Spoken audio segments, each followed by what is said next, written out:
Hello student, कैसे हो आप सब। आशा करते होंगे आप सब अच्छे होंगे और अपने नवोदय विद्यालय कक्षा 6 में जो प्रवेश के लिए जो एग्ज़ाम होने वाली है दिसंबर में, आप उसके लिए काफ़ी मेहनत करेंगे और तैयारी करेंगे। जी हाँ दोस्तों, आप जो हमने कल क्या किया था, हमने कल अनुच्छेद 2 और अनुच्छेद 3 को कंप्लीट कर लिया था। तो बचा था कौन सा, अनुच्छेद 4। यानी कि जो आपकी एग्ज़ाम होगी उसमें 4 अनुच्छेद आएंगे, यानी 4 गद्यांश आएंगे। 4 गद्यांश के नीचे ही उनके 5 ऑब्जेक्टिव क्वेश्चन लिखे होंगे और 4 गद्यांश के लगभग लगभग 25 नंबर के ये गद्यांश आएंगे। यानी कि आपके 25 नंबर कहीं नहीं गए। प्लस जो 50 नंबर और हैं वो उनकी भी बात करेंगे, क्योंकि वो कहाँ से आएंगे तो उनको भी हम आगे नेक्स्ट वीडियो में बताएंगे, ताकि आपके 75 नंबर हम सही कर हम ही आपको कवर कराएंगे, है ना। तो किस प्रकार से ये गद्यांश हैं और किस प्रकार इसको अपन, क्योंकि गद्यांश को पढ़ना जरूरी है ताकि हम इनका जो आंसर है वो आसानी से दे सकते हैं। तो चलो बच्चों देख लेते हैं किस प्रकार अपना गद्यांश है। देखो, दूध सबसे अच्छा भोजन है ना। इसमें पानी, चीनी, चर्बी यानी कि वसा, विटामिन और प्रोटीन होते हैं। लोग भिन्न भिन्न पशुओं के दूध पीते हैं। इंग्लैंड और अनेक अन्य ठंडे देशों में गायें होती हैं। अरब और मध्य एशिया जैसे गर्म सूक्ष्म सूक्ष्म स्थानों में ऊंट होते हैं। भारत में गाय और भैंस दोनों हैं। अनेक स्थानों पर बकरियां भी होती हैं।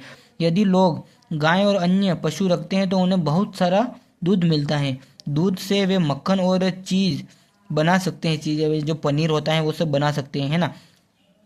यह जरूरी है कि जिस दूध का हम उपयोग करते हैं वह शुद्ध और विषाणु मुक्त होना चाहिए। अशुद्ध दूध से मानव शरीर को लाभ की बजाय हानि होती है। तो ये अपना हो गया गद्यांश, अपने पूरा पढ़ लिया है।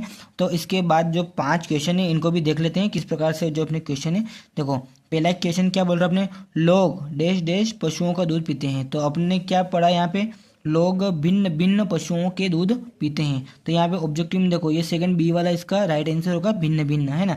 लोग भिन्न भिन्न पशुओं का दूध पीते हैं। कुछ इसी तरह जो आसान से जो सवाल होते हैं, कोई जो ऑब्जेक्टिव टाइप, तो इनको आप इन पैराग्राफ के माध्यम से इनके आंसर दे सकते हैं, ताकि आप जो नवोदय विद्यालय कक्षा 6 में जो एग्जाम होने वाली है तो आप उसमें आसानी से पास हो सकते हो, है ना। और देख लेते हैं सेकंड क्वेश्चन है, स्थानों में ऊंट पाया जाता है। तो ऊंट कहाँ पाया जाता है, गर्म स्थानों पे। देखो यहाँ पे लिखा है ना उसने, अरब और मध्य एशिया जैसे गर्म सूक्ष्म सूक्ष्म स्थानों में ऊंट होते हैं। तो गर्म है ना, तो यहाँ पे कौन सा आएगा, सी वाला इसका राइट आंसर है ना। यदि लोग गाय जैसे पशु रखते हैं तो उन्हें दूध मिलता है। तो उन्हें कितना दूध मिलेगा, बहुत कम, कम, थोड़ा या बहुत सारा। तो अपन ने यहाँ पे देखा ही है, भारत में गाय और बकरी दोनों होती हैं, है ना। देखो यहाँ पे क्या लिखा है, गाय और बकरी दोनों मिलती हैं। यदि लोग गाय और अन्य पशु रखते हैं तो उन्हें बहुत सारा दूध मिलता है। तो ये सभी यहाँ पे लिखा हुआ है, तो इसका राइट आंसर क्या होगा, बहुत सारा दूध मिलता है। और देख लेते हैं चौथा अपना ऑब्जेक्टिव, यह आवश्यक है कि जिस दूध का हम उपयोग करते हैं वह शुद्ध हो। तो इसमें वो वर्ड लिखना है ताकि ये पूरी लाइन मैच हो जाए। तो इसका जो राइट आंसर तो ये फर्स्ट वाला है, ए वाला। और सेकंड वाला क्या, यह अनावश्यक है, यानी अनावश्यक तो आएगा ही नहीं, है ना। और अपेक्षित भी नहीं आएगा, गैर जरूरी भी नहीं आएगा। तो जैसे कि अपन पढ़ते हैं तो उसमें जो वर्ड है वो मैच होना चाहिए। तो आवश्यक, यह आवश्यक है कि, है ना। तो इसका राइट आंसर क्या है, ये ए वाला। तो और भी देख लेते हैं, हानि का अर्थ के समान है। देखो हानि किसके समान है, तो हानि क्षति के समान है। क्षति का मतलब भी हानि ही होता है। हानि का मतलब तो लाभ होता नहीं। यहाँ पे उसने विलोम शब्द तो नहीं पूछा है, उसने के समान है। हानि के समान क्या है, क्षति होगा। मरम्मत, स्थिर, ये तो अलग बात हो गई, लेकिन जो हानि का मतलब क्षति होता है ना।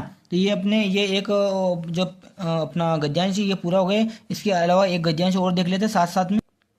तो स्टूडेंट अपन ने एक और की बात करी थी, तो अपन एक गद्यांश और देख लेते हैं, क्योंकि इसी प्रकार से जो आपके 4 गद्यांश आएंगे। तो पढ़ लेते हैं पहले। हम जानते हैं कि लोकमान्य ने कारावास में 6 वर्ष बिताए, है ना। तो लेकिन मुझे विश्वास है कि बहुत कम लोगों को यह पता होगा कि उस अवधि में किस हद तक शारीरिक और मानसिक यंत्रणाओं से गुजरना पड़ता था। वे यहाँ एकदम अकेले रहे और उन्हें कोई भी बौद्धिक स्तर का साथ नहीं मिला। मुझे विश्वास है कि किसी अन्य बंदी से मिलते जुलते नहीं, जैसे मिलने जुलने नहीं दिया जाता था।